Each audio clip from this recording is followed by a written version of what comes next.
Hello అండి అందరికీ. మనకి గార్డెన్‌లో కలుపు మొక్కలనేవి ఎన్ని సార్లు తీసినా వస్తూనే ఉంటాయి కదా!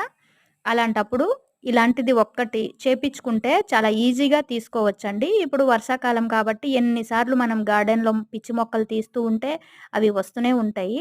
మనకి నార్మల్‌గా ప్లెయిన్‌గా ఉండే పార ఉంటుంది కదా! దాంతో తీస్తే ఈ మొక్క అయితే పైన వరకే తెగి పడుతుంది. వేర్లనేవి అలాగే ఉండిపోతాయి. దీంతో అయితే అలా కాదండి. వేర్లుతో సహా బయటకు వచ్చేస్తున్నాయి పిచ్చి మొక్కలనేవి. చాలా ఈజీగా చేసుకోవచ్చు.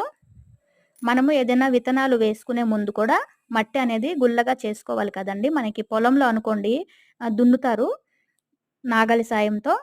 మనకి చిన్న చిన్న గార్డెన్ కాబట్టి ఇలాంటిది ఒకటి చేసి పెట్టుకుంటే చాలా ఈజీగా గార్డెన్ వర్క్ అనేది చేసుకోవచ్చు. తొందరగా కూడా అయిపోతదండి. టైం వేస్ట్ కాకుండా చాలా సింపుల్‌గా చేసుకోవచ్చు. అంత బావుంటుంది. నేనిది గార్డెన్ కోసము చేపిచ్చుకున్నా. Thank you.